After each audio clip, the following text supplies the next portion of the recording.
Listo, estamos en vivo. Buenas noches, ¿cómo están? Les habla Maca, mi doctora de First Years. El día de hoy tenemos una plática programada con la doctora Claudia López, infectóloga. En un ratito que se conecte se las presento, pero mientras quiero introducirles al doctor Mauricio Carmona. El doctor Mauricio Carmona es pediatra neonatólogo. Es además el papá de mis hijos y el dueño de mis quincenas. Hola, ¿cómo estás? Hola. Y es uno de los pediatras que conozco, que no es por nada, pero que estudia más. Entonces, pues, él va a acompañarnos en esta plática en lo que Claudia se integra, pues vamos a empezar a platicar él y yo. Y bueno, hoy vamos a hablar de la reapertura de las escuelas, ¿no? Como todos ustedes saben, esta pandemia, esta infección ha causado pues numerosas pérdidas humanas y materiales en el mundo. Más o menos estamos hablando de 38 millones de muertes en el mundo y hasta el día de ayer 231,000 muertes en México. No son cifras menores, son cifras que pues hay que tomar mucho en cuenta, y pues hay algunos países del mundo en los cuales la infección pues está muy lejos de estar en control, ¿no? Sobre todo en países en donde están circulando las nuevas cepas, que hasta el día de hoy se conocen pues 4. Hay países que nos anteceden en la reapertura de escuelas, pues porque la pandemia empezó antes en esos lugares, ¿no? Y ya existen algunas publicaciones acerca de lo que ha sucedido con la reapertura de escuelas, sobre todo en Europa. Y pues bueno, ahí está Claudia. Qué bueno. Agregar la transmisión. Hello. Hola, Mónica, ¿cómo estás? Bien, ¿y tú? Oye, estoy presentando a Mau en lo que te acomodas. Estaría bien. Ándale, ahí estás ya. Hola. Sí, ahí te vemos. Ok. Bueno, entonces les decía que en el contexto de esta situación de la pandemia ha habido muchos costos en salud y muertes y pérdidas familiares, y todos conocemos a alguien que se nos adelantó en la pandemia, pero también el cierre de las escuelas y el cierre de la actividad económica pues ha tenido repercusiones en la salud y en la economía, ¿no? O sea, incluso en la salud de los niños también ha impactado desde el punto de vista emocional en cuanto a ansiedad, depresión, consumo de contenido no necesariamente sano para niños y adolescentes en medios digitales, retraso en la aplicación de vacunas, retraso en la atención de problemas de salud que no tienen que ver con la pandemia, ¿no? Entonces, y emocionalmente, pues bueno, ya en un live largo y tendido que hubo hace un par de semanas, María Elena Chimes tocó todos estos puntos del impacto que ha tenido en la salud emocional de los niños. Entonces, pues bueno, en lo que se conecta Mau, me encantaría que nos dijeras qué opinas acerca de la apertura de la ciudad. Mira, ahí está Claudia. La presento y ya, te doy la palabra. Hola, adelante. Está con nosotros la doctora Claudia López Enríquez. Claudia es infectóloga pediátrica egresada del Hospital Infantil de México. Nos conocemos, ella era mi residente de tercer año cuando yo era residente primero, hace algunos ayeres. Y el día de hoy, bueno, ella tiene además un máster en educación y en control de infecciones. Se hace cargo del Departamento de Prevención de Infecciones y de Control de Infecciones Hospitalarias del Hospital Español. Y pues bueno, es una amiga muy querida que me da mucho gusto volver a ver, aunque sea por este medio. Claudia, bienvenida a este espacio y pues bueno, a los dos les cedo la palabra. Muchas gracias, Mari Carmen. ¿Cómo estás, Clau? Buenas noches. Es un gusto y un orgullo poder tenerte aquí para compartir con toda la audiencia de First Years y de Mari Carmen. Porque como pediatra, más que como neonatólogo, como pediatra en la práctica diaria, pues los papás me abordan con una serie de inquietudes relacionadas ahorita precisamente con el tema, porque ya estamos viendo como inminente el regreso a clases a partir de agosto. Entonces hay un montón de cosas que platicar al respecto y pues quisiéramos, pues tú como la expertísima en temas de prevención de infecciones, que nos pudieras ampliar un poco el panorama. Hola, ¿qué tal? Muchas gracias por la invitación y qué gusto verlos igual a los dos, a Mari Carmen y a Mauricio. Y bueno, pues sí, es un tema difícil de abordar porque de antemano pues no hay como respuesta correcta a ninguna de las dudas, ¿no? O por lo menos no hay una respuesta exacta. Creo que, o sea, haciendo yo justo de este tema, hice una encuesta entre mis conocidos, que hay mucho sesgo porque muchos son médicos, y hasta, muy importante lo que dices del inminente regreso, hasta este momento de que iban a regresar 2 o 3 semanas, 75% de los papás no querían regresar a la escuela. Ahora, llama la atención que cuando cambias la encuesta a qué pasaría en agosto, la mitad no quieren regresar, pero 75% saben que tienen que regresar. O sea, solo tienen miedo. Entonces, la respuesta es muy fácil si hablas de ahorita y como que el terreno era faltan 2 semanas y nos quedamos aquí. Pero nadie quiere un año escolar entero nuevo en línea, porque eso conlleva para los niños a un año de aprendizaje del COVID más riesgos que beneficios. O sea, para la población es otra cosa que tendremos que platicar. Claro. Y bueno, creo que algo muy importante a considerar hablando de esto es que algo que no entendíamos muy bien al principio y ahora nos tiene que quedar claro, si no lo hemos entendido ya lo tenemos que entender, es el COVID llegó para quedarse. Entonces, no se va a ir, no va a haber un momento en que no haya COVID, no va a haber un momento en que estés 100% protegido ni con vacuna ni con nada. Cada vez tenemos más circulación de cepas variantes en México ya reportadas y eso hace que disminuya la eficacia de las vacunas, ¿no? Sigue siendo muy, muy alta para prevenir muerte, que finalmente es lo que tú quieres con una vacuna, pero puede haber contagios. Esto significa que tenemos que pensar en un contexto de regreso que ya es inminente, que sea de la manera más segura posible. Correcto. Y creo que aquí lo más importante es que esta seguridad no nos la va a dar la escuela ni las autoridades. Es responsabilidad social hacer un regreso seguro a clases, ¿no? Y no es solo el cubrebocas, porque por más filtros que yo ponga, sirvan o no sirvan, que ahorita platicamos un poco de los filtros, si tú tienes una sociedad que no es consciente, vas a tener contagios, ¿no? Entonces, sí necesitamos apelar mucho a que la sociedad, a nosotros prevenir casos, ¿no? Si tengo un niño enfermo, no llevarlo a la escuela, enseñar a mi hijo a utilizar el cubrebocas desde mi casa y enseñar el lavado de manos y poner el ejemplo desde eso casa. Es correctísimo, correctísimo. Entonces, y es justamente creo que el meollo del asunto, porque una de las interrogantes es ¿cómo sabemos cuándo es seguro volver? Y algo que había mencionado Mari Carmen justo al inicio, es que en algunos países, en Asia y en Europa, ellos tuvieron ya aperturas de escuelas y muchos tuvieron que regresar. Creo que no lo estaban haciendo tan bien. Hay muchas publicaciones de regresos y cierres y podemos ver que no aseguraban ni filtros, ni tamaño de población en la escuela, ni uso obligatorio de cubrebocas. O sea, como que cometieron algunos errores que esto, a los que estamos en América, nos ha dado una pequeña ventaja para saber qué funciona y qué no. Y bueno, ese es otro grandísimo tema para abordar. ¿Qué estrategias son útiles para, si ya vemos que esto va a ser una realidad posible, y qué estrategias no? Pero me gustaría, para no perdernos, saber cuándo podemos considerar que sea seguro. Todos los que vemos los números confiables de casos y hospitalizaciones y defunciones comparados con casos con los números oficiales, sabemos que pues, hay una discrepancia inmensa. Pero aún en las cifras oficiales, desde hace un par de semanas ya estamos viendo un repunte. La tercera ola famosa, ¿no? Y en muchos estados están aumentando el número de casos así dramáticamente y vamos para allá probablemente en todo el país.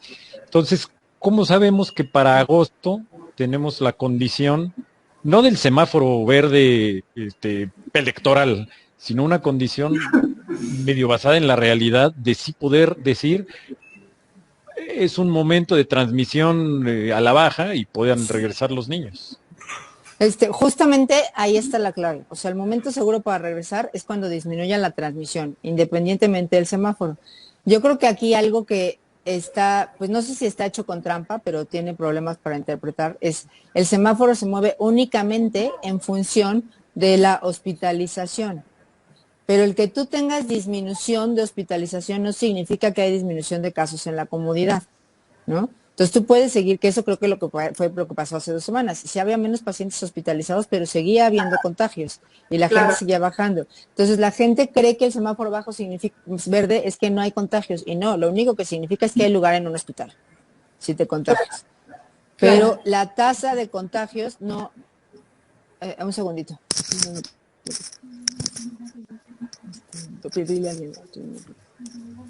Ya, perdón. Entonces la tasa de contagios, lo único que significa, la tasa de hospitales y lo único que significa eso, que tienes lugar en un hospital, pero sigue habiendo contagios. Y esto creo que algo que es muy diferente con países que abrieron escuelas, y digo, lo que voy a decir es como muy triste, es que en el contexto de educación, lo que no es razonable, independientemente de si era buena o no idea abrir las escuelas, es que nos ponen el semáforo amarillo y lo único que cierra son las escuelas, ¿no? O sea, sigue abriendo boliches, sigue abriendo gimnasios, sigue abriendo clubs, sigue abriendo parques, y ahí es donde hay que apelar a la sociedad. O sea, si nosotros como sociedad queremos que los niños regresen a la escuela porque lo necesitan y porque socialmente es bueno, entonces tenemos que quitar otras actividades para disminuir riesgo, ¿no? Entonces, una manera de asegurar o de disminuir los contagios en tu escuela es hacer cortes. Pero estas cortes, hay un estudio padrísimo en Israel que lo que hacen es, van a la escuela 10x4. Entonces van a la escuela y luego están 7 días en casa. Eso funciona si tú esos días estás en casa y no tienes contacto con más gente. Si tú vas en una corte y luego te vas al gimnasio, al club, a actividades deportivas de vacaciones. A visitar a la familia, simplemente a visitar a los abuelos. A una fiesta. Ajá. Y ya con eso, o sea, yo te lo digo por todos los casos de pacientes que hemos visto en el consultorio, todas las mamás dicen es que nos cuidamos muchísimo. Sí, bueno, ahí... Pero cuando empiezas a... ¿Cómo se cuidan? No vemos a nadie. Bueno, ¿y no visitas a la abuelita? Bueno, sí. ¿Y quién más visita a la abuelita? Pues la tía. ¿Y el esposo de la tía no ve a su familia? Pues también. Entonces empiezas a ampliar así su número de contactos y la gente no lo ve. Ni siquiera son los más mal portados. Porque hay otros que les vale y no usan cubrebocas y reniegan de las vacunas y... Fíjate que es súper interesante, pero a un año de pandemia, yo creo que estos que les vale y reniegan son gente más confiable para ti, que te cuidas. Porque ya sabes que le vale y no, o sea, dices, bueno, con él no me voy a llevar porque, pues, o hasta podrías decirle, no voy a ir a la escuela porque acaba de llegar de viaje y viaja cada semana. Pero el problema es el otro, que de veras, en la pandemia hay más de 100 definiciones de nos cuidamos mucho, ¿no? Cada quien tiene su manera, de nosotros sí nos cuidamos mucho. Y esos son los que no sabes quién sí se cuida y quién no, o quién entiende qué. O sea, hay diferentes significados de nos cuidamos mucho. Lo que comentabas, hay gente que ve a una familia, va a una comida familiar donde hay 4 núcleos familiares distintos y no le cae el 20 de que está viendo 40 personas distintas en esa familia, ¿no? Sí. Y creo que es súper importante para los niños, ahora con el asunto de que ya hay más gente mayor de 40 años vacunada, aquí o fuera de México, hay mucha gente que está optando por no usar cubrebocas porque ya está vacunada. Entonces aquí hay muchas variantes, ¿no? La primera es que si bien es recomendación del CDC, esto depende de qué porcentaje de población vacunada tienes y con qué vacunas. La segunda es que puede seguir siendo contagioso o no sabemos qué significa tener virus en la nariz si estás con anticuerpos. Y la tercera, que me parece importantísima en el tema, es el ejemplo. Yo no puedo decirle a mi hijo que se quede el cubrebocas todo el día en la escuela si yo no lo uso porque ya me vacuné. Entonces la única manera es que tú lo traigas todo el tiempo. Yo quiero comentar 2 cosas muy importantes. O sea, no puedes decirle a tu hijo no tomes coca si te ve a ti con la coca. O sea, eso es imposible. Necesitamos ser congruentes. Lo que mencionan acerca de que las diferentes definiciones de cuidado, pues sí, lo único malo es que el que no se cuida y el que es así medio cinicón, pues su hijo va a ir a la escuela con tu hijo, ¿no? Entonces ese es el asunto, que suena de repente muy riesgoso la reapertura si nosotros no hacemos un esfuerzo como sociedad, porque los más afectados están siendo los niños. Dejen las personas que ya murieron o las personas que quedaron con secuelas, sin trabajo, etcétera, etcétera. Todo se recupera, pero el impacto que va a tener en las emociones, en la salud física y en la salud mental de un niño que está aislado de sus compañeros a los 4, 5, 6, 7 u 8 años, eso es algo que muy probablemente se vea después. Y es algo que a nosotros nos toca como familia, nos tenemos que hacer súper responsables de que si está algún miembro de la familia enfermo, entonces mi hijo no puede ir a la escuela, nada que le doy algún paracetamol o ibuprofeno y los mando. O sea, eso es verdaderamente una situación súper irresponsable.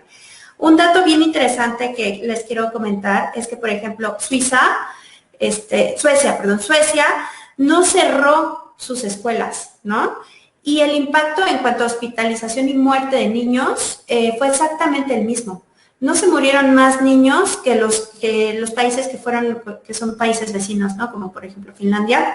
No se murieron más niños, pero eso no significa que no hubo más contagios en niños. Por supuesto que hubo más contagios en niños que en otros países. Algo también importante es que muy probablemente cuando se reabre una escuela y surge un brote dentro de la escuela originado porque alguno de los niños tiene síntomas, sale positivo, etcétera, etcétera, es muy probable que ese niño haya adquirido la infección en su núcleo familiar y no en la escuela.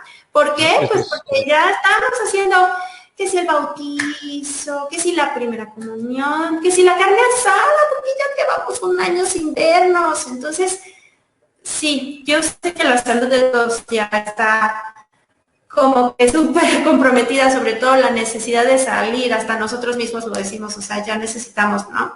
Sin embargo, pues hay que verificar muy bien el ambiente en el cual vas a salir, en el ambiente al cual vas a exponer a tu familia y te vas a exponer tú, porque si no te cuidas tú y tu hijo se enferma y va a la escuela y no reportas que está enfermo y empieza una situación de contagio escolar, van a cerrar la escuela de tus hijos otra vez. Y eso es nuestra responsabilidad. Nosotros somos los que tomamos las decisiones como papás. No expongamos a nuestras familias a que otra vez vivamos un infierno de un año con los niños ya desesperados por ir a la escuela. ¿Qué opinas, no? Yo creo que ahorita mencionaste cosas muy importantes que quería también comentarlo con Claudia. Sí es cierto que la transmisión ahorita no nos ha favorecido. También es cierto que no tenemos una idea muy clara de cómo es la transmisión en nuestro país, porque estamos completamente conscientes del divorcio que hay entre cifras creíbles y cifras oficiales. Pero con la información que se tiene y con los cálculos de gente seria que lo hace, pues sabemos que ahorita va hacia arriba. Independientemente de eso, otra cosa que sabemos y que ha sido patente en todo el mundo, en publicación tras publicación, es que el riesgo en los niños es menor, es mucho menor. En el tema específico de reapertura a escuelas, quienes corren más riesgos son los adultos dentro de la escuela y los adultos dentro de casa. Porque aunque el riesgo de enfermedad grave y muerte es mucho menor en los niños, no es sí el riesgo de contagio. Sí es menor el riesgo de contagio, pero son igual de transmisibles. Entonces los niños pueden ser los portadores asintomáticos hacia la casa o hacia los maestros o otros compañeros. Incluso otra cosa que sabemos es que con la edad aumenta este riesgo. Hay mucho más riesgo en adolescentes, en mayores de 12 años, que en niños pequeños. Riesgo de enfermarse grave y de fallecer. En niños pequeños, menores de 5 años, ese riesgo es muy pequeño. Las cifras son de menos de 10% de los casos, son en niños menores de 12 años. El 8.5% dice la OMS, la CDC dice 9.75% de infecciones en niños. Entonces, eso puede ser usado como algo para tranquilizar que los niños les va a suceder algo, ¿no? Que esa es también una pregunta importante. Si mis niños van a la escuela, ¿qué les puede pasar? Hablando de la seguridad, ¿qué tan seguro es que ellos vayan? Pues para los niños probablemente sea un poco más seguro, pero no podemos garantizar que no se vayan a contagiar y sean asintomáticos y portadores. Eso es algo que, pues que es importante hacer hincapié, ¿no? Y si hay niños que tengan condiciones especiales de salud, niños que tengan enfermedades crónico-degenerativas, que tengan inmunodeficiencias, que tengan cáncer, que tengan tratamiento para autoinmunidades, que son inmunosupresores, niños que tengan problemas respiratorios crónicos, esos niños probablemente corran mucho más riesgo porque ellos sí son más susceptibles de enfermedad grave. Entonces, en esos casos particulares, en los niños y también en el personal que trabaja en las escuelas, si las maestras son mayores de 75 años y son hipertensas mal controladas o diabéticas mal controladas o son obesos, pues ellos también tienen riesgo, aún estando vacunados. Entonces, ellos deberían de evitar ir presencialmente. Y si es el único trabajo de la maestra y de eso vive, pues está poniendo en riesgo su vida por su trabajo. Y a los niños, pues tendremos que encontrarles una alternativa para educación a distancia si ellos tienen condiciones especiales de salud. Sí, eso que mencionas es muy importante. Ahora, me gustaría hacer como el paréntesis de que, digamos que la enfermedad aguda en los niños es raramente, se complica en rara ocasión, aunque sí, digamos que, por ejemplo, de la experiencia de hace un año en China, el 14% de los niños de 0 a 18 años que ingresaron en una terapia intensiva eran niños de menos de un año, ¿no? De 12 meses por el evento agudo. Ahora, cuando empezaron a subir los casos en Europa y que empezó a verse esta emergencia de un síndrome que se parecía a la enfermedad de Kawasaki, que ahora conocemos como síndrome multisistémico. Inflamatorio multisistémico. Inflamatorio multisistémico, del cual tuvimos un live muy interesante con el doctor Enrique Faugier, que pueden consultar en nuestra página.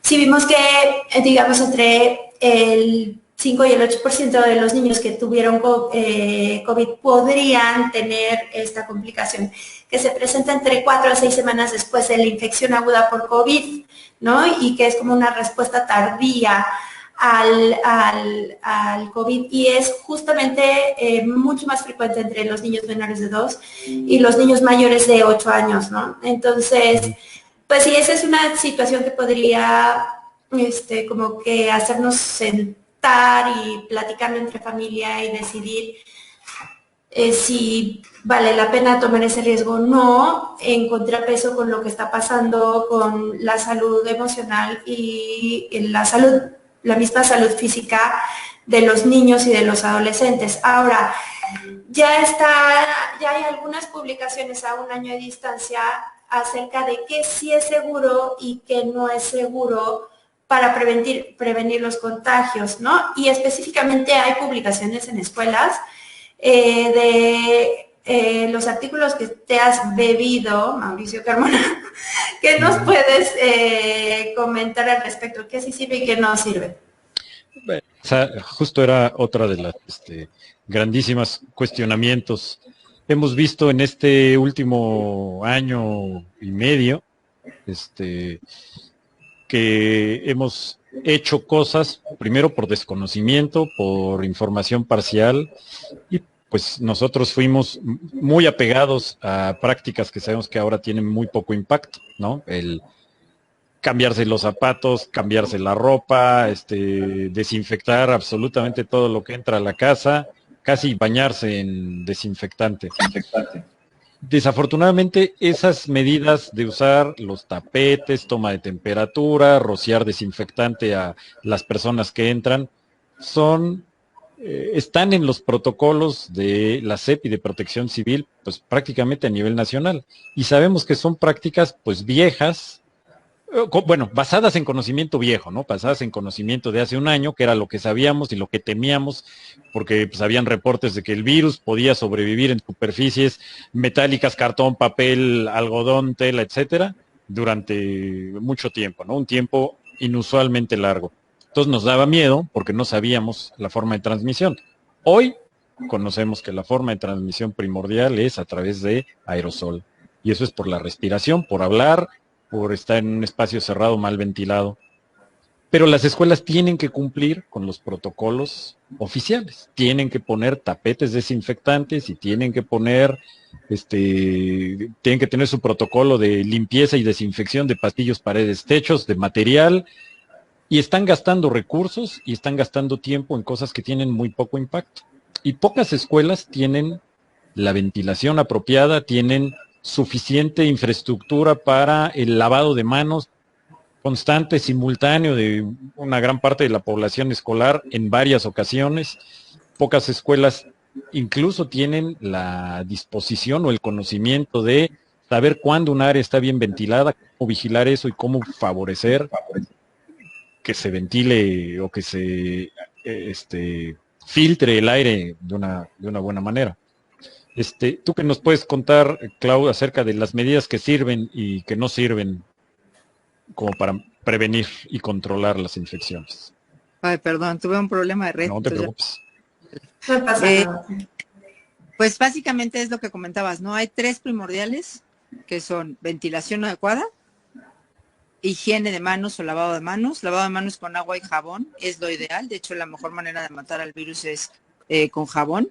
Y bueno, si no hay jabón, es higiene de manos con alcohol al 70%. Y uso de cubrebocas, ¿no? Que uso de cubrebocas va de la mano con lo de la ventilación. Ahora, hace rato comentabas algo de los protocolos en escuelas europeas. Algunas de las fallas que se ha visto es que a los niños chiquitos no les ponen cubrebocas. Y si bien no tienen una tasa de transmisión tan alta, pasa lo que comentábamos hace un rato. Uno, que sí transmiten, aunque sea menos. Y 2, que es muy difícil controlar que una parte de la población escolar te haga unas medidas y otra. Entonces, en guarderías podrías hacer cambios, pero donde tienes escuelas de maternal para arriba, lo ideal es que todos usen cubrebocas, ¿no? Todo el tiempo. Y bueno, ya se vio que los niños son capaces de hacerlo, ¿eh? O sea, la cosa es que tengan un ejemplo, pero los niños son perfectamente capaces de traer el cubrebocas todo el tiempo y de usarlo bien. Sí, es una cuestión cultural. En los asiáticos, los japoneses y los coreanos que han vivido desde hace décadas con el terror de Sarin y de SARS, ellos saben usarlo y los niños chiquitos que van a maternal usan cubrebocas y saben lavarse las manos, o sea, ya lo han vivido, han crecido en esa cultura y lo hacen muy bien. Nosotros, pues porque para todos somos como demasiado Permisivos. así de, pues no, sí, que nos gusta tocarnos y abrazarnos y besarnos y eso latinos. Se lo enseñamos a los niños, pues así somos los latinos, ¿no? Así, el calor latino y la familia, muégano. Y eso nos ha costado muchísimo trabajo y entonces taparte la cara y hay papás que ponen el grito en el cielo, que eso es malo para el desarrollo emocional de los niños. Pues es más malo morirse, ¿no? Fíjate que ahorita que tocas ese tema, creo que socialmente algo que nos va a costar trabajo, y digo por esta parte de la línea, es no solo tocarnos, nos gusta reunirnos. Entonces, insisto, el regreso a la implica que disminuyas tus grupos. Entonces, no se vale que vayas a la escuela y el viernes vayas a una fiesta y el sábado vayas al club y el domingo vayas a la comida familiar. Porque entonces lo que tienes que hacer consciente es que estás poniendo en riesgo a toda la población estudiantil. Algo que comentabas que son protocolos que dice la Secretaría de Salud Pública y que se tienen que cumplir, los tapetes que nos sirve. También, fíjate que revisando justo para esta plática, la UNICEF habla de un problema de ventilación en los edificios que son casas para escuelas, ¿no? Que muchos tenemos lugares así. Y cuando tienes a un niño en un segundo piso, premia la seguridad sobre el riesgo de COVID. Entonces no puedes ventilar con ventanas que ponen en riesgo que un niño se salte la ventana y entonces esas tienen que estar selladas. Entonces ahí tienes que tener otras estrategias como sacar a los niños por ratos, dividirlos en grupos pequeños para no generar más CO2, si es posible tener un medidor de CO2, si no la verdad es que es muy obvio que el CO2 va a subir si tienes más de 10 personas por una hora, entonces está a la gente cada 40 minutos. diga lo que diga el medidor. Y aquí creo que una de las quejas principales de los papás, y que por lo menos a mí me han contado la consulta, es que no les parece razonable que vayan solo la mitad de la escuela, la mitad del tiempo.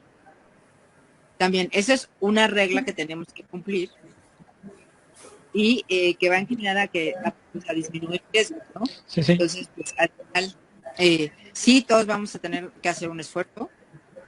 Y sí, simplemente que va a tener que haber un regreso escolar y no, respondiendo a la pregunta de hace rato, no en el mejor escenario. Si a mí me preguntas cuál es el mejor escenario para regresar, era hace 2 semanas y con el regreso hubo casos.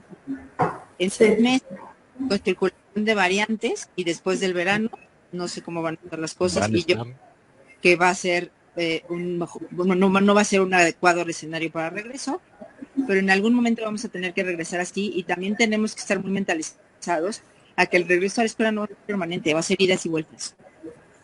Como fue en todo el mundo.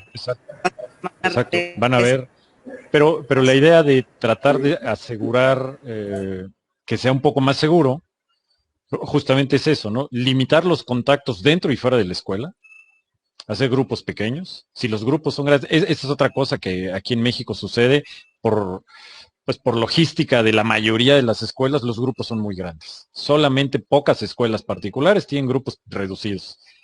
Mientras más personas hay en un espacio cerrado, pues el riesgo de estar recirculando entre personas el mismo aire pues es más grande. Pero si se limitan los grupos, si se hacen escalonados, si se cuidan las barreras de etiqueta respiratoria, uso de cubrebocas, lavado de manos, si hay conciencia de los papás de participar, aún así sabemos que van a haber casos, pero si tienes grupos limitados que se hacen las cohortes o las burbujas y ellos no tienen contacto con otros en las escuelas, pues cerrarán por salones. Eso es lo ideal, ¿no? Que cierren parcialmente. Cerró un grupo porque un caso significa todos los contactos aislados 14 días. Eso es como debería de funcionar. Y seguramente pues pondrán el grito en el cielo los papás, porque a los papás también nos surge, me incluyo, que los niños pues te den oportunidad de trabajar, porque estando en casa, sobre todo los que tenemos hijos chicos que no son autónomos, es muy complicado poder trabajar y atenderlos, ¿no? Pero pues tiene que ser así. Tenemos que aprender como sociedad justamente a que debe de ser eso. Sí, eso que mencionan es súper importante porque si no nos comprometemos de verdad como familias, ponemos en riesgo los que se vuelva a cerrar, ¿no? O sea, y va a ser lo primero que va a cerrar, o sea, no van a cerrar, como dice Claudia, los cines o los bares, o sea, no van a cerrar eso, van a cerrar las escuelas. Entonces, si queremos que esto funcione por el beneficio de las familias y por el beneficio de los niños, pues tendríamos que poner de nuestra parte y no tratar de tapar el sol con un dedo, que si tuvo un poquito de moco y le dio fiebre anoche, lo mando con ibuprofeno y a ver qué pasa y ojalá y no me hablen al otro día, pues a lo mejor tu niño tiene COVID. O sea, tenemos que ser un poco más conscientes como sociedad si queremos que esto funcione. Si no, por ahí había una pregunta y aprovecho este momento para abrir las preguntas del público. Alguien decía, entonces, ¿qué va a pasar? ¿Cómo le explico a mi hijo que sí va a regresar a la escuela, pero también cómo le explico a las 2 semanas que ya vamos a tener que volver a cerrar? Eso también va a tener costes emocionales. Entonces, pensemos en que pues a todos nos conviene que lo de las escuelas funcione. Para eso nos tenemos que comprometer. A ver, voy a poner las preguntas.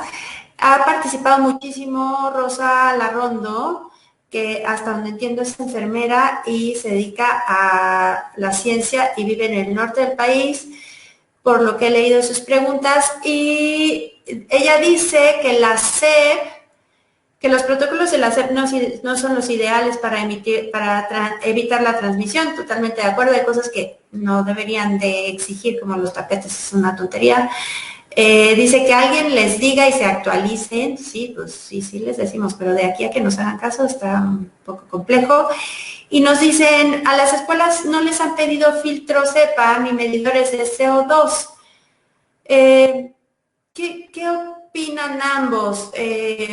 Mau incluso ya se compró un medidor de CO2 para ir a ver qué onda con la escuela y la verdad es que no es una estrategia nada cara, ¿eh? Entonces, aunque bueno, a mí sí me llama un poco la atención que en mi recámara haya 600 partes por millón de CO2, ¿no? Entonces imagínate en un salón.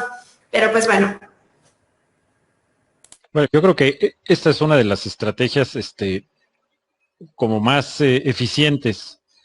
Afortunadamente la medición de CO2 en el aire no es una tecnología cara y está al alcance de muchas personas. Hay muchos medidores, hay profesionales y no, hay diferentes métodos de medición más exactos unos que otros, pero finalmente nosotros tuvimos la fortuna de poder hablar en la escuela en la que tenemos a nuestro hijo y ellos tuvieron la apertura de escuchar. Ellos ya tenían establecidos sus protocolos de limpieza, tienen un protocolo de 5 trapos para limpiar diferentes cosas a cada ratito en el salón y lo van a hacer en toda la escuela y tienen sus tapetes y rocían de cosas, a las maestras les compraron batitas para que no estén con ropa de calle, o sea, hicieron un montón de cosas porque se las exigían y porque tuvieron así consensos y eso es lo que decidieron.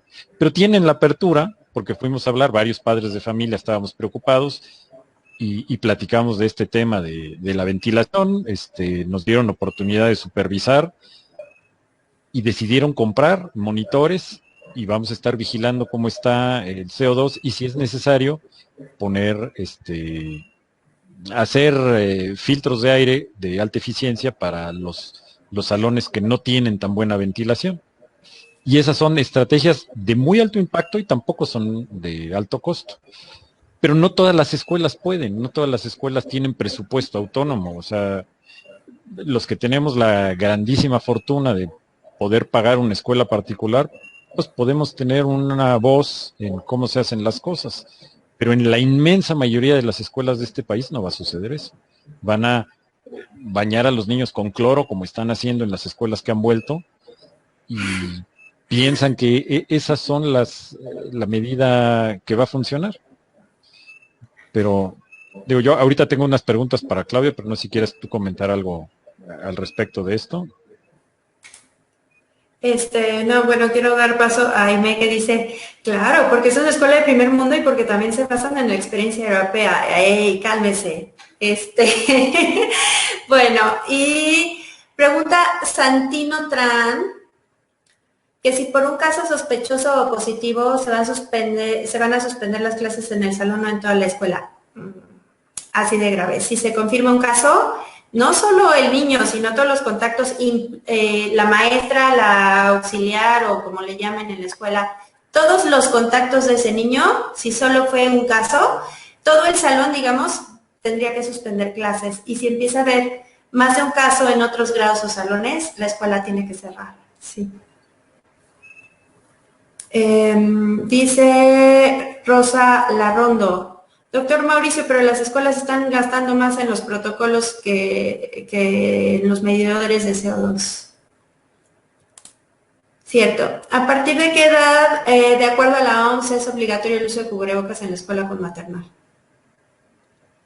Yo quería hacerte esa pregunta, Clau, porque hay como dos variantes, ¿no? La OMS no pone como obligatorio el uso de cubrebocas en menores de 5 años. Lo pone como recomendado a partir de los 2 años si el niño lo sabe usar y no le genera riesgo, ¿no? Pero eso abre la ventana a que, pues, sobre todo los kinders o la parte de maternal, pues pueden no utilizar cubrebocas por debajo de los 5 años. Ahora, esto en general la OMS recomienda que aunque no es obligatorio, si pone en riesgo, para hablar de que ponga en riesgo es que está haciendo una actividad física. Entonces, al estar en un salón, sí, lo más recomendable es que utilice cubrebocas el niño que sabe usarlo, ¿no? Justo, es que ese creo que es el tema. Tenemos que enseñarle a los niños y desde chiquitos a usarlo. En Estados Unidos la CDC y hay otras recomendaciones europeas y asiáticas donde desde los 2 años usan cubrebocas. El tema aquí pues es maternal, ¿no? De todo lo que es preprimaria. Probablemente las escuelas que solo sean maternal y que tengan grupos pequeñitos y que los puedan vigilar pueden hacer una cosa distinta, pero creo que la estrategia es debe de ser unánime, como tú dices, Clau, uno por el ejemplo, porque la logística es mucho más complicada, porque ellos sí y yo no. Se puede usar, nada más que tienen que tener supervisión. O sea, sabemos que va perdiendo su eficiencia el cubrebocas si lo traen aquí, o si lo traen acá, o de barbijo, o si lo están mojando. A algunos niños les gusta chuparlo y lo empiezan a humedecer. Entonces, tienen que tener cubrebocas de repuesto, deben de llevar a la escuela para que quien esté a cargo de los niños estarlos reemplazando por un cubrebocas adecuado. Y los papás pues tienen que tener esa precaución, ¿no? Como parte del volverse corresponsable y solidario con la reapertura de la escuela, parte de, además, enseñarles a usarlo, de ponerles el ejemplo, es tener suficientes cubrebocas que se tienen que estar relavando. Y hablando de los cubrebocas, ¿cuáles son los adecuados, Clau? ¿Qué cubrebocas tienen que usar los niños para que podamos tener una medida de seguridad que sea eficaz?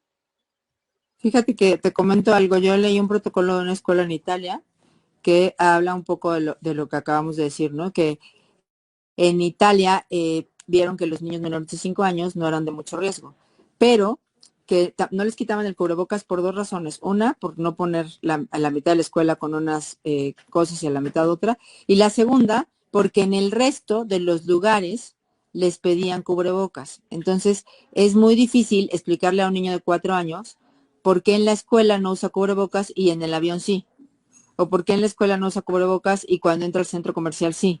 Entonces, pues que al final optaron para que tú tengas una congruencia con el niño y al cabo de máximo un mes aprenda a utilizarlo bien, o hacerlo universal, ¿no? Esto siempre con la supervisión y el ejemplo de un adulto. Ahora, el cubrebocas, y esto ya demostrado por el CDC y la OMS, aunque se siguen recomendando de telas, el cubrebocas para cualquier persona, como mínimo debe ser trilaminar, ¿no? Desde mi punto de vista, esa sí no es recomendación de la OMS, yo creo que para los maestros debería de utilizarse como lo recomienda el CDC, un KN95 con un quirúrgico encima, con el fin de que el de abajo no se ensucie y generemos menos basura, ¿no? Pero sí, al final son adultos y tienen más aerosoles. Y hemos hablado mucho de lo que tienen que hacer los niños, pero las escuelas tienen que tener protocolos de qué va a pasar con su profesorado. O sea, no pueden tomar café juntos, no pueden comer al mismo tiempo.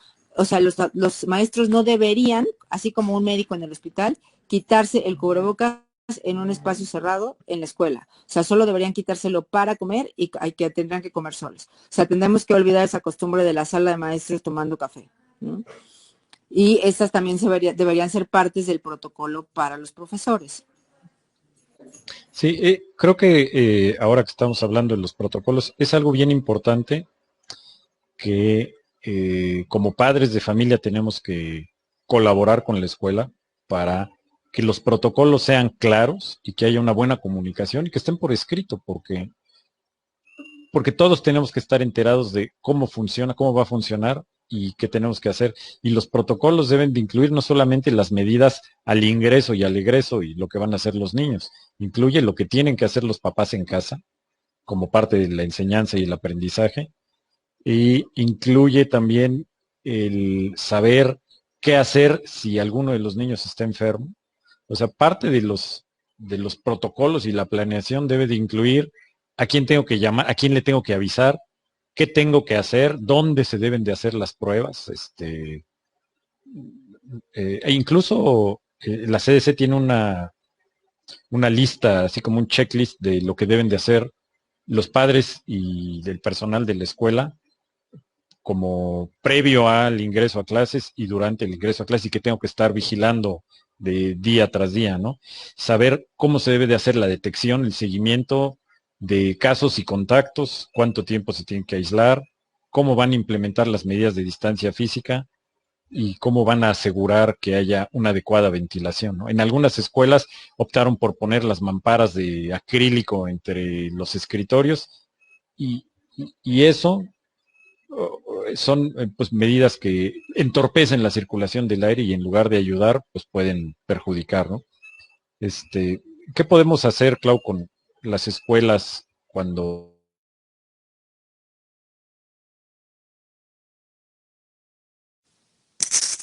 Ahí estoy, hable y no me oyen, ¿no? Lo dejaste de oír. Perdón, Se perdón. oyó la podemos primera hacer? Te digo, ¿qué podemos hacer como papás con las escuelas que siguiendo las recomendaciones oficiales están gastando sus recursos limitados en medidas que son poco impacto? ¿Cómo podemos contribuir o tú qué nos sugieres?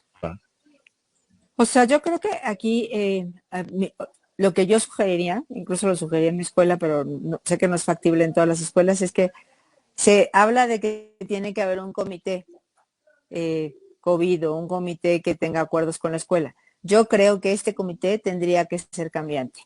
Así te sensibilizarías a diferentes papás. Si tú tienes el mismo comité todo el año, lo único que va a pasar es que esos van a saber qué hacer y no sensibilizas a los otros.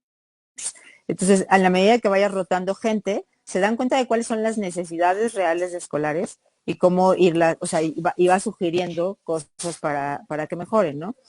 Ahora, sí creo que hay cosas, yo también tengo un medidor de CO2, más por vicio, pero tampoco creo que sea muy útil como para recomendarlo a todas las escuelas, porque si tú tienes, como comentabas, desafortunadamente, el tener grupos pequeños queda para muy pocas escuelas. Y si tú tienes un grupo con mucha gente, si tú tienes un grupo de 30 niños y va el 50% y va el 15%, aunque tengas el mejor medidor, no vas a solucionar las cosas ni con ventilación.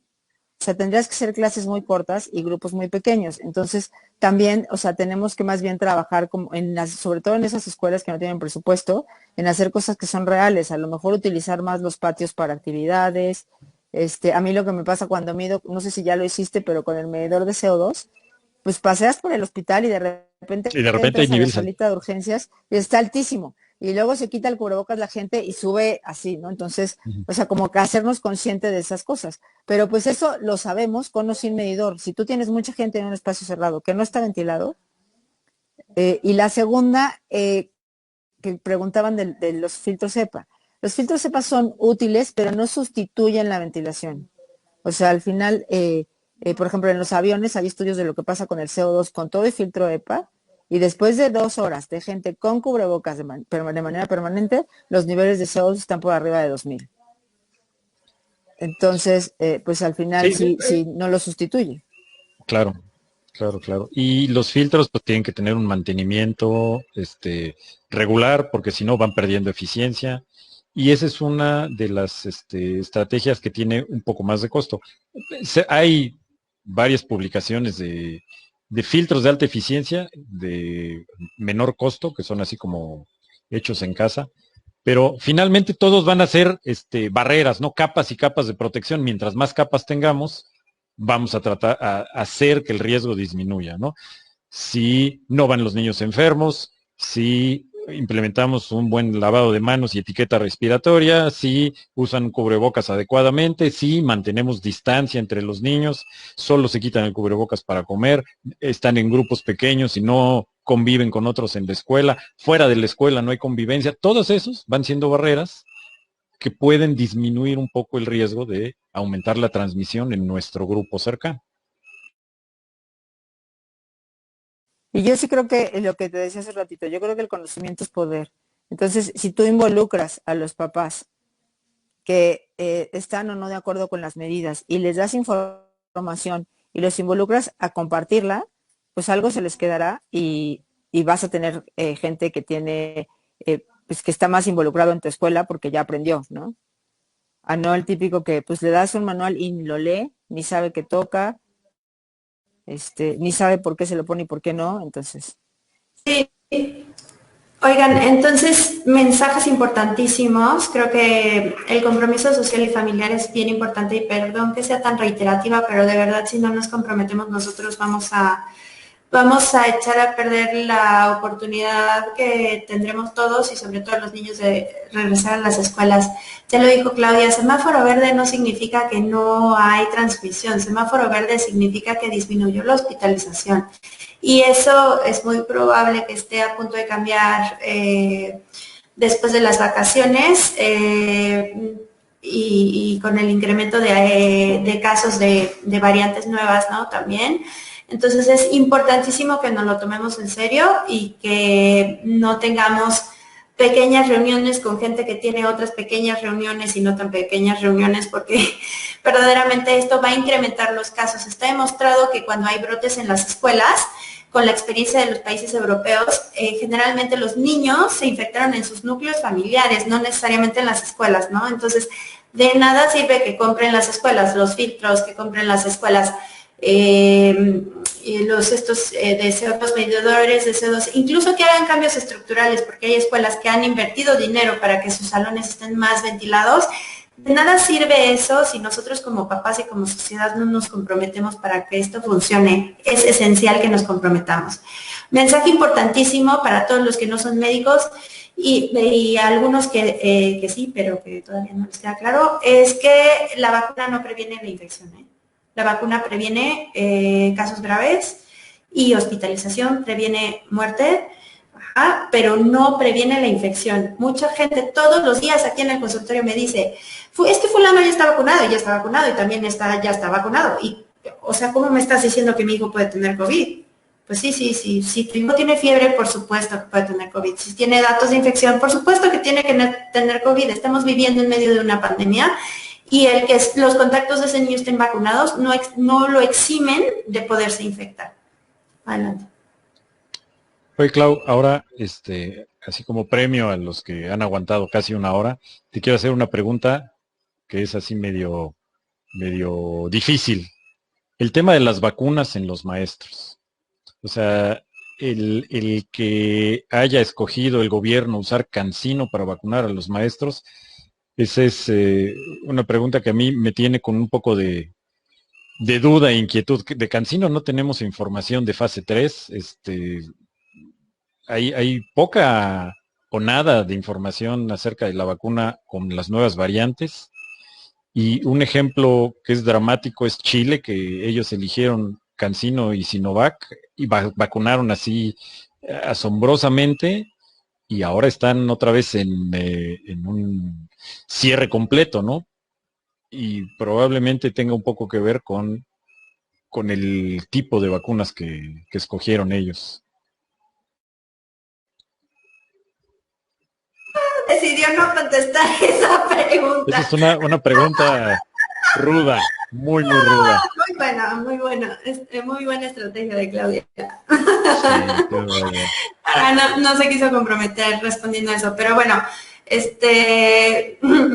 yo pienso que es mejor recibir una vacuna cualquiera que esta sea para protegerse y que la estrategia de gobierno estuvo bien en el sentido de que pues había que proteger a la mayor cantidad de personas que se pudiera. Ojalá hubiera podido ser con una vacuna que hubiera demostrado mayor eficacia y seguridad. Desafortunadamente no fue así, sin embargo tampoco, ¿cómo te diré? Digamos, fue una buena estrategia en su momento y pues vamos a ver qué pasa. Es importante lo que mencionas con respecto a lo que está pasando en países que decidieron vacunar masivamente con esta vacuna. Sin embargo, pues creo que todas las estrategias suman y pues sí, es una vacuna que sí se diferencia de las demás, pero por lo mismo tenemos que poner atención en lo que estamos haciendo las familias, ¿no? Pues sí.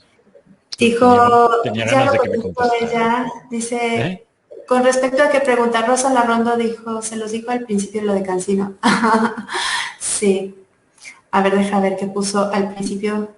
Las nuevas variantes. ¿Qué variantes más virulentas y contagiosas pudieran afectar a niños esta vez? 5 variantes en México. Tratantes de China, Italia, otros países regresaron a las escuelas. ¿Cómo hoy ya se publicó una Delta Plus. Sí. Una variante nueva de la Delta que es más virulenta.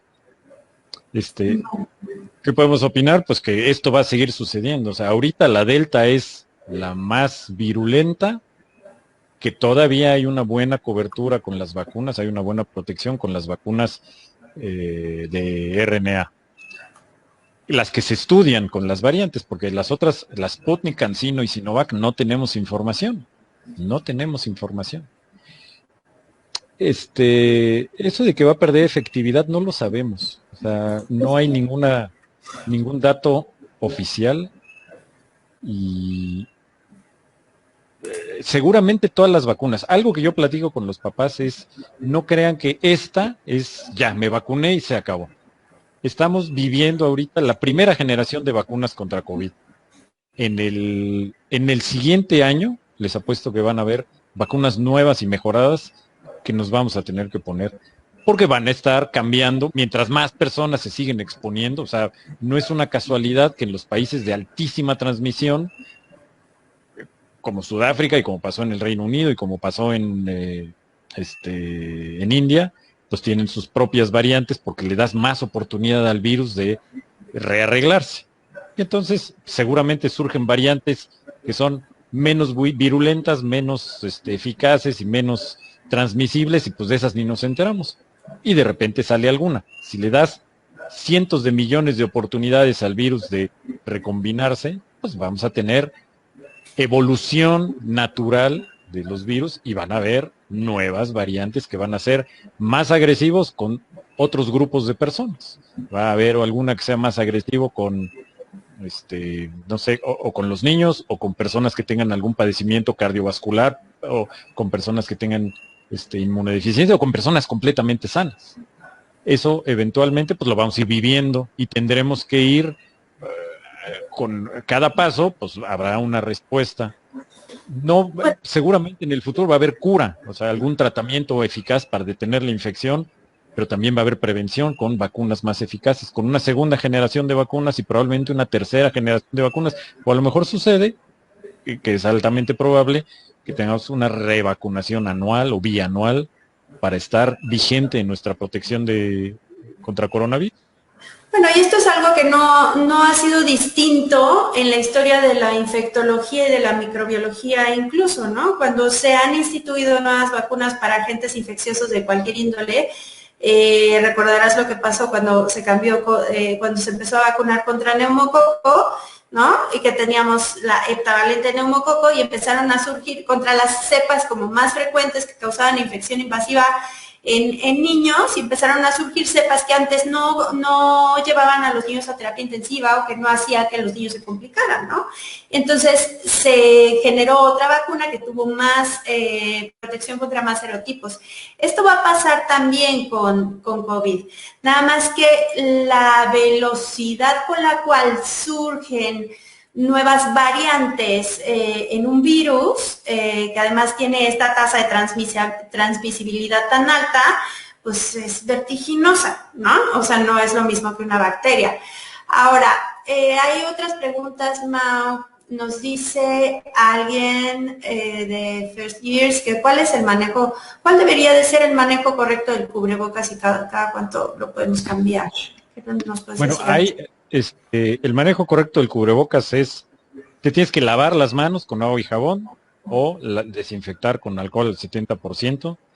El cubrebocas se toma de las asas, lástima que no tengo uno aquí a la mano para enseñarles. Se toma de los que son de la oreja, bueno, los que, aunque sean los que se ponen en la nuca o los que son en las orejas, solamente se toma de las asas, no se toma nunca de la concha, de lo que te pones enfrente de la boca y la nariz. Eso no se debe tocar. Te tienes que poner, así es, te pones primero uno, luego te pones el otro, y tienes que ajustar bien alrededor de la nariz y de la boca hasta la barbilla. Una vez que te lo pones, no se mueve. Si lo tocas, si te lo tienes que reacomodar, te tienes que lavar las manos, lo reajustas y te vuelves a lavar las manos. Para quitarlo es lo mismo, solamente se quita removiendo las tiras y de ahí es de donde se maneja. Lo ideal es echarlo en una bolsa de plástico. En el caso que estamos hablando de los cubrebocas de tela como para los niños en la escuela, que son los cubrebocas reusables, que tienen que estar lavando, que tienen que ser de 3 capas y que tienen que ser del tamaño apropiado y ajustar bien, porque yo veo a los niños que traen unos cubrebocas así, que permiten que ventile por todos lados y esos no son adecuados.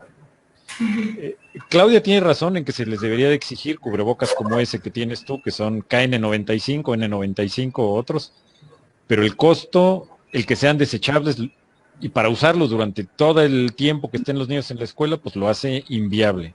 Nosotros como médicos hemos gastado una fortuna en nuestros cubrebocas porque los tenemos que estar desechando y usando unos nuevos, ¿no? En la población general, si usas bien el cubrebocas de tela de 3 capas, es suficiente para darte una muy buena protección. Y el cubrebocas es cuando se ensucia, cuando se moja, cuando se lo quitan los niños y lo dejan en se va a una bolsita y se ponen otro limpio, ¿no? Y se tienen que estar lavando, hay que lavarlos todos los días, y entonces tienes que tener en casa cubrebocas de repuesto.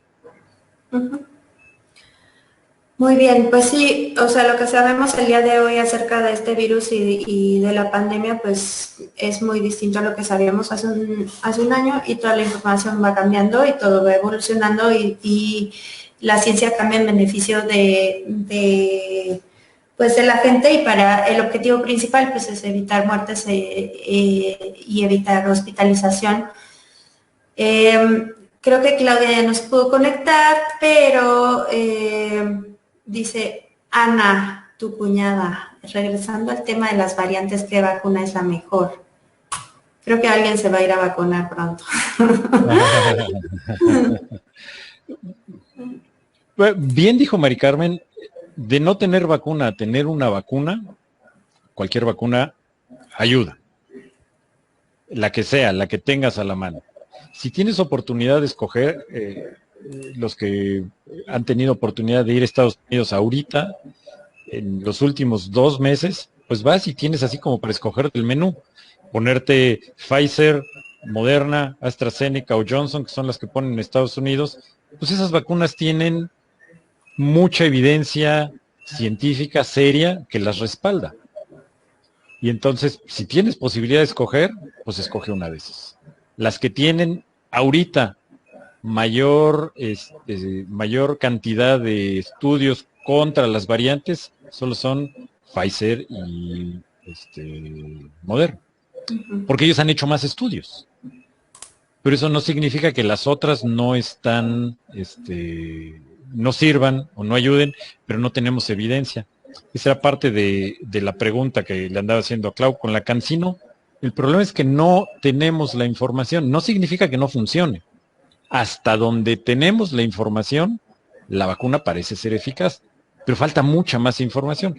Sputnik, CanSino y Sinovac, porque así son los rusos y los chinos, súper herméticos con su información, y no han compartido ni han publicado en ningún lado resultados de fase 3, ni estudios con las variantes. Entonces, ahí no tenemos idea, no sabemos si sí o sí. ¿Qué pasa con los bebés lactados y madres vacunadas? Sí, por supuesto ayuda y protege al bebé, por supuesto. Está demostrado que los anticuerpos pasan a través de la leche materna, no lo dudemos ni tantito. Debe de continuar la lactancia, y no porque estamos lactando o porque estamos embarazadas no nos vamos a vacunar. Al contrario, una mujer embarazada de más de 9 semanas se puede vacunar, y eso, bueno, se dijo hace mucho tiempo en CDC y la OMS.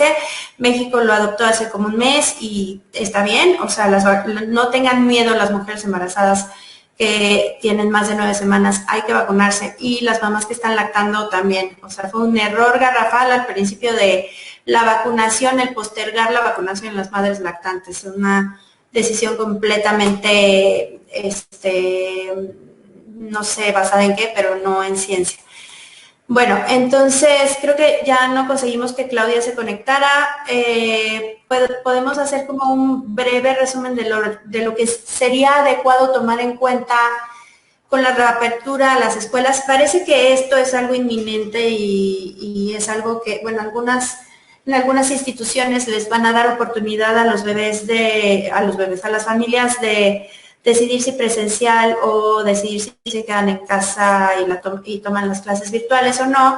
Supongo que para la educación en el sector público, pues o sea, aunque han dicho que podría ser como híbrida, pues yo creo que va a ser un poco complejo. Lo que es inminente es que en agosto parece ser que vamos a regresar a la escuela todos. Entonces, ¿qué sería lo que tendríamos que tomar en cuenta para que el regreso sea un regreso exitoso y no se cierren nuevamente las escuelas? Bueno, creo que lo hemos dicho varias veces. El regreso con seguridad para reducir la transmisión dentro de la escuela debe de comprender una corresponsabilidad entre la comunidad de padres de familia, alumnos y la comunidad de autoridades de la escuela, maestros y trabajadores de la escuela. Si no hay esa corresponsabilidad, no va a funcionar. Eso es importantísimo. Tenemos que ser consistentes en el uso correcto y apropiado de las mascarillas y la cubierta facial y de etiqueta respiratoria. O sea, aprender a toser y estornudar en el ángulo del codo y el lavado correcto de manos. Estas medidas de higiene son fundamentales y deben de empezar en casa y se deben de continuar en la escuela y en todos los lugares donde estemos. Es súper importante el mantener la distancia física y, aunque suene a contradicción, la distancia social. A eso nos referíamos cuando hablábamos con Claudia de el regreso a la escuela. No significa vamos a tener fiesta cada fin de semana, no vamos a tener reuniones familiares con amigos. Si estás limitando los contactos, vas a tener más seguridad dentro de la escuela. O sea, eso es algo que nos tiene que caer el 20. El regreso a clases sí nos ayuda a los adultos como para desobligarnos un poco y poder trabajar, y les ayuda a los niños, tiene beneficios sociales, emocionales y de aprendizaje, pero va a tener un costo y es súper importante que sepamos que si no lo hacemos, si no asumimos ese costo ahorita, lo vamos a pagar después. ¿Cómo? Con contagios y cierre de escuelas. Y entonces vamos a regresar a donde no queríamos. Entonces es súper importante eso, mantener la distancia física y social. Otra cosa que ayuda es la limpieza y la higiene, sobre todo en los niños, en los grupos de niños más pequeños que tienden a llevarse cosas a la boca todavía, hablando de los niños que están en maternal y algunos niños pues en primaria y hasta en secundaria, que los lápices y las gomas y cosas se los llevan a la boca y lo ponen ahí. Ya sabemos que a través de la saliva probablemente el uso de cubrebocas lo evite, pero si en maternal aumentan un poquito la limpieza de material que comparten los niños, ya tienen mucho material didáctico que usan y que comparten los chiquitos. Eso es importante, que no se debe de descuidar. Eso debería de ser siempre, pero no se deben de descuidar las medidas de limpieza y para mantener las instalaciones de la escuela de una manera adecuada. Y eso incluye tener suficiente mobiliario o insumos para el correcto lavado de manos frecuente y simultáneo de la mayor población posible. Y otra cosa que es súper importante es el seguimiento de casos, de contactos y el aislamiento de grupos. Eso va a pasar y tenemos que aprender a hacer. Y si toca que alguien fue a la escuela enfermo y es compañero de nuestro hijo, en nada ayuda que le eches mala onda al padre. Ay, ¿cómo se te ocurre mandar a tu hijo enfermo? Porque muchas veces no sabemos que está enfermo. Obviamente, si sabes, pues no te hagas, pero si no lo sabes, y es la de malas de que fue tu hijo porque se contagió, pues los demás tenemos que aguantar, ni modo. O sea, muchos de los casos te contagias sin saber y vas contagioso a regarla y ya que te enteras, pues tienes que avisarle a los contactos y así va a pasar. Pero es súper importante que tengamos como comunidad comunicación con la escuela. Hay un caso, todos los contactos, eso incluye maestras, cuidadoras, el de la puerta, el del transporte escolar, quienes hayan sido contactos, se tienen que aislar durante 15 días. Y no solo aislarse, tienen que hacerse prueba. Claro. O sea, es el seguimiento adecuado de los casos y de los contactos. Pueden regresar a la escuela cuando estén dados de alta por el profesional médico. Y otra de las cosas que es bien importante y que también quería platicar con Clau, es detener los rumores, los mitos y la falsa información.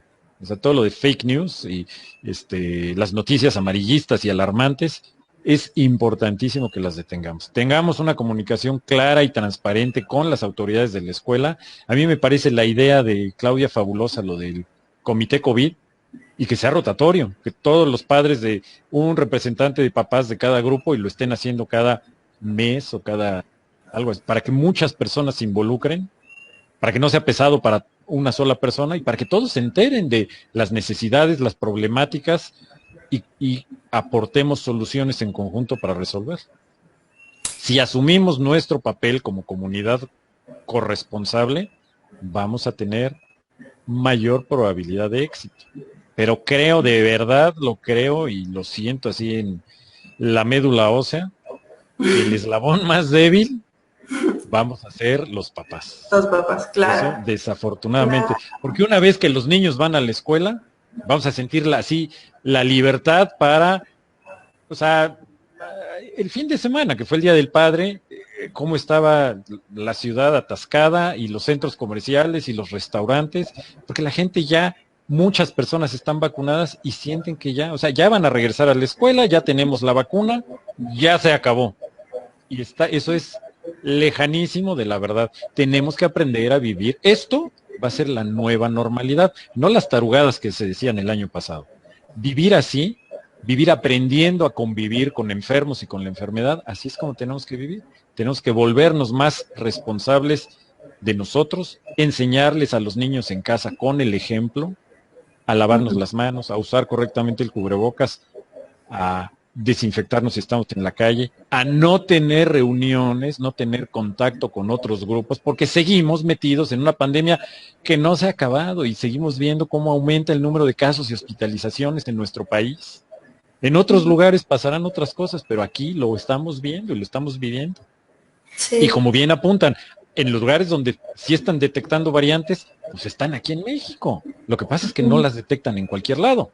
O sea, son estudios un poco más especializados que no te lo van a hacer cuando te hagas la prueba de similares o de economédica o así.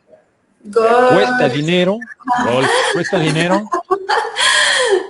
el que te hagan esas pruebas. Y la gente, o sea, si ya es cara hacerte una prueba de PCR para COVID, pues no vas a pagar para saber cuál de las variantes. Eso se hace pues a nivel epidemiológico y no se hace en todos los casos. Con fines de investigación. Ni siquiera se hace en todos los casos graves. Sí, pregunta un señor que a lo mejor conoces, Jorge Pérez de Alba, ¿cuál es tu opinión acerca de combinar vacunas? Dice que si se puede poner una dosis de Pfizer y otra dosis de Astra. ¿No lo único que está estudiado, sí, lo único que está estudiado es eso, justamente como AstraZeneca empezó a presentarse algunos casos de trombosis con trombocitopenia en pacientes vacunados con AstraZeneca, entonces empezaron así a alarmarse y en algunos países europeos decidieron ya no ponerla, y cundió así como el pánico. Y en muchos países, como ya habían tomado la decisión de no ocupar AstraZeneca, decían, ¿y qué vamos a hacer con el resto de la población? España tiene muchas publicaciones al respecto y ellos empezaron a estudiar, bueno, pues vamos a ponerles una dosis de Pfizer a los que se les puso una de AstraZeneca. Muy buena protección, aumenta un poco los casos de efectos secundarios, ¿no? De fiebre, malestar, dolor, pero nada grave, o sea, no aumentaron los casos secundarios, los efectos secundarios graves, y tienes muy buena protección.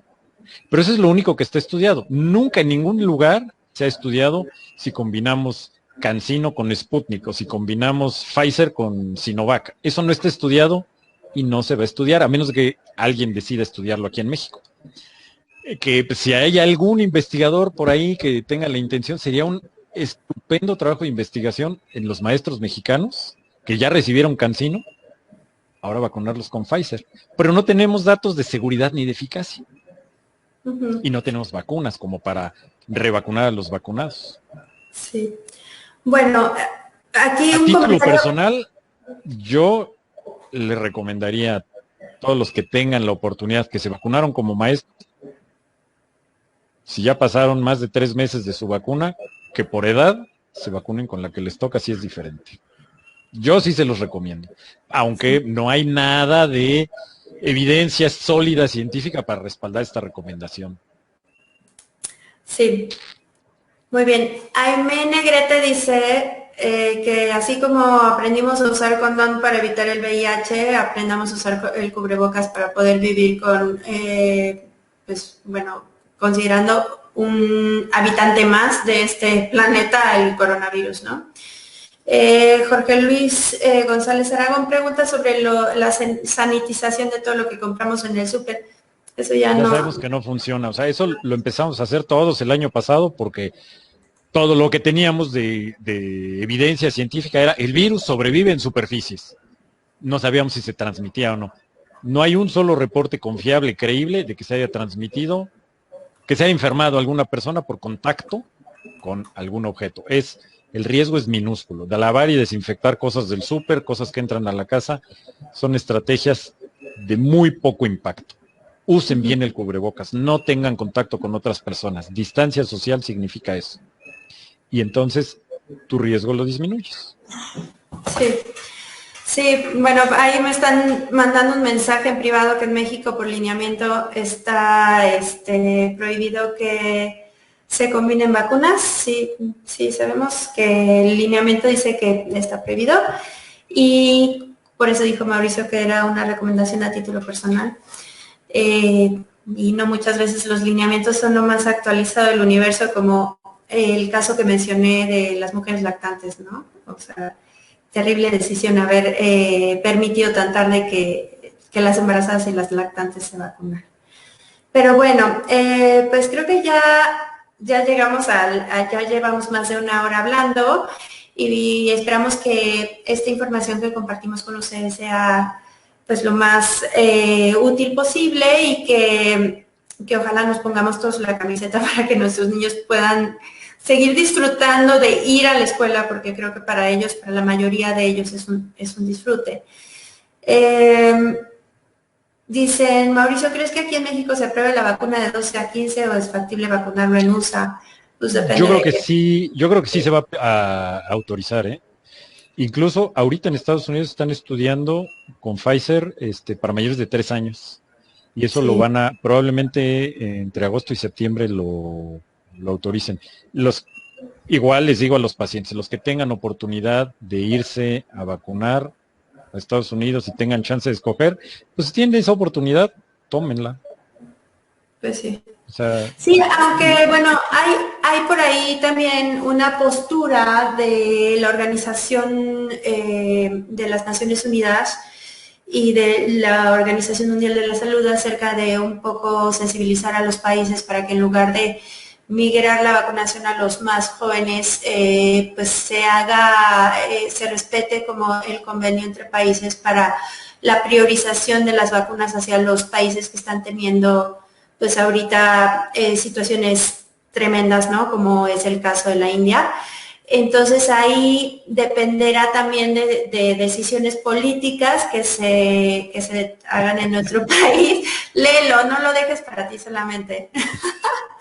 Entonces, pues sí, también hay decisiones políticas detrás que igual ni siquiera nos vamos a enterar.